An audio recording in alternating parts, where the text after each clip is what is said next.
வணக்கம். என் பேர் முருகப்பன். நான் நீடாமங்கலத்தில் வசிக்கிறேன். ஹிட்டாச்சியோட மாஸ்டர் ஃப்ரான்ச்சைஸ் எடுத்து பண்ணிக்கிட்டு இருக்கேன். நீங்கள் ஹிட்டாச்சி சம்மந்தமாக நிறைய வீடியோஸ் யூடியூப்பில் பார்த்துருப்பீங்க. அதில் போய் நம்ம ஒருத்தங்க பணம் எடுத்தால் நமக்கு ரூ. 8 டிரான்சாக்ஷனுக்கு கமிஷன் கிடைக்குங்கிறது நிறைய பேர் தெரிஞ்சு அதை பண்ண ஆர்வமாக இருக்கீங்க. அதில் ஆர்வமாக நிறைய பேர் கேட்குறாங்க. சில பேர் பண்ண ஆர்வம் இருந்தும் பயந்துக்கிட்டு எப்படி இதை செய்கிறது, ஃப்யூச்சரில் இது நல்லபடியாக நடக்குமாங்கிற பயத்திலே இருக்காங்க. அவங்க நிறைய கேள்விகள் கேட்குறாங்க. அவங்க கேட்குறதுல முக்கியமாக உள்ள 3 கேள்வி: லொக்கேஷன், அடுத்து செலவு எப்படி, நம்ம கரண்ட்டு பில்லு, ஏசி, வாட்ச்மேன் அந்த செலவெல்லாம் வருமா, யூபிஐ வந்துருச்சுன்னா இந்த தொழில் ஏடிஎம்மை நம்ம இழுத்து மூடிட்டு போயிடுவோமா அப்படின்னு பல சந்தேகங்கள் கேட்குறாங்க. இதெல்லாம் எதுவுமே நடக்காது. ஏடிஎம் பிஸ்னஸை என்றைக்குமே அழிக்க முடியாது. ஏன்னா பணம் இல்லாமல் மக்கள் வாழவே முடியாது. என்றைக்கு இருந்தும் பணம் தேவை இருக்க வரைக்கும் ஏடிஎம் இருந்து தான் ஆகும். அதில் ஒன்றும் மாற்றம் கிடையாது. அதனால் லொக்கேஷன் இந்த தொழிலுக்கு ரொம்ப முக்கியம். நம்ம ஒரு வீடு வாங்கணுன்னா கூட நல்ல இடமா பார்த்து தான் வாங்குகிறோம். ஏதோ ஒரு காட்டுக்குள்ளே வாங்கி நம்ம வீட்டை கட்டிட்டு குடி போகிறதில்ல. அது மாதிரி நம்ம சொந்த பணத்தை போட்டு ஒரு தொழில் பண்ணுறோம். அப்படிங்கிறப்ப நல்ல இடமா பார்த்து இடத்த செலக்ட் பண்ணிட்டா தொழிலில் நம்ம ஜெயிச்சிட்டோம்னு அர்த்தம். பணமெல்லாம் ரெடி பண்ணிடலாம். இடம் தான் முக்கியம். இடத்த நம்ம பார்த்து பிடிக்கணும். பிடிச்சிட்டோம்னா அந்த தொழிலில் நம்ம ஜெயிச்சிட்டோம். 2வது, செலவை பற்றி யோசிக்கிறீங்க. செலவு இந்த தொழிலுக்கு ஒரு பெரிய செலவே கிடையாது. இதுக்கு நீங்கள் வாடகை கொடுக்க போகிறீங்க, கரண்ட்டு பில்லு கட்ட போகிறீங்க, மேன் பவர் நீங்களே போய் பேங்க்கில் பணத்தை எடுக்கணும், மிஷினில் வைக்க போகிறீங்க, அவ்வளோதான். இதுக்காக நீங்கள் உழைக்க போகிறது 1 மணி நேரம் தான். ஆனால் அது 24 மணி நேரம் உங்களுக்கு சம்பாரித்து கொடுக்கும். மித்த எந்த தொழிலும் அந்த மாதிரி உங்களுக்கு அமையாது. நீங்கள் ஒரு கடை வச்சிங்கன்னா அதுக்கு 5 பேர் வேலைக்கு வைக்கணும். 5 பேருக்கு இன்றைக்கி குறைந்தபட்ச சம்பளம் கொடுத்தீங்கன்னா 10,000 கொடுத்தாலும் 50,000 கொடுக்கணும்.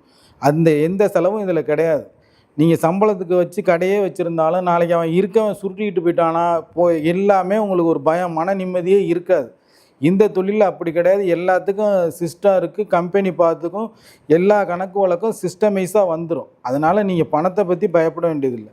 கம்பெனி உங்களுக்கு இன்சூரன்ஸும் பண்ணிடுறான். நீங்கள் பணத்தை எடுத்து மிஷினில் வைக்கிறதுலேருந்து இப்போ மிஷினை உடச்சி ஒருத்தன் திருடிக்கிட்டு போயிட்டாலும் அந்த பணமும் உங்களுக்கு கம்பெனி பார்த்துக்கும். எல்லாத்துக்கும் இன்சூரன்ஸ் உண்டு. இதில் ஒன்றும் பெரிய ரிஸ்க்கு கிடையாது. இறங்கி செஞ்சோம்னா ஒரே ஆள் நல்லா செய்யலாம். நீங்கள் ஐடி ஸ்டூடெண்ட் மாதிரி சம்பாதிக்கலாம். ஹவுஸ் ஒய்ஃபே இப்போ இந்த தொழிலுக்கு வந்துட்டாங்க. நிறைய பேர் வீட்டில் சும்மா தானே இருக்கோம் அப்படின்னு போய் அவங்களே இப்போ, ஏன்னா இது ஒன்றும் பெரிய இன்வெஸ்ட்மெண்ட் கிடையாது. 2 லட்ச ரூபா தான். இன்றைக்கி நீங்கள் 5 பவுன் வாங்க போனீங்கனாலே 3 லட்ச ரூபா வேணும். 3 லட்ச ரூபாயில் ஒரு கடையே நீங்கள் வைக்கலாங்கிறப்ப அதை விட எந்த தொழில் கிடைக்கும் சொல்லுங்கள்? ஒரு டீ கடை வைக்கணும்னா உங்களுக்கு 5 லட்ச ரூபா வேணும். ஆனால் நீங்கள் ஒரு ஏடிஎம்க்கு ஓனர் ஆகணும்னா 2 லட்ச ரூபா இருந்தால் போதும். அருமையான தொழில். யூபிஐ வந்தால் இந்த தொழில் அழிஞ்சிருமா? ஒரு காலம் அழியாது. என்றைக்குமே அப்டேஷன் நம்மளும் ஆனால் தான் தொழிலும் செய்ய முடியும். நம்மளுக்கே யோசிக்கிறப்ப ஹிட்டாச்சி யோசிக்க மாட்டாங்களா? அவங்க இப்போ அப்டேட் ஆகி யூபிஐயில் நீங்கள் பணம் எடுக்கலாம். யூபிஐயில் டெபாசிட் பண்ணுறது இன்னும் 1 மாதத்தில் ஆரம்பிச்சிடுவாங்க. டிரான்சாக்ஷன்னா பணம் எடுக்கிறது மட்டுமே டிரான்சாக்ஷன் இல்லைங்க.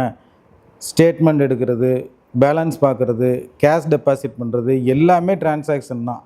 ஒவ்வொரு டிரான்சாக்ஷனுக்குமே உங்களுக்கு தனி கமிஷன் உண்டு.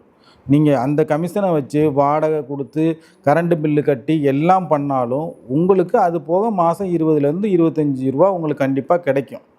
நீங்கள் லொக்கேஷனை நல்ல இடமா செலக்ட் பண்ணி இந்த தொழிலை பண்ணிங்கன்னா நல்லா இருக்கலாம். இந்த தொழில் பண்ணணும்னு உங்களுக்கு ஆர்வம் இருந்து யாரை போய் அப்ரோச் பண்ணுறது, என்ன ஏதுன்னு தெரியல, இல்லை தொழிலில் சந்தேகங்கள் இருக்குது அப்படின்னா நாங்கள் கொடுத்துருக்க நம்பருக்கு ஃபோன் பண்ணுங்கள். நாங்கள் உங்களுக்கு என்ன சந்தேகம்னாலும் சொல்கிறோம்.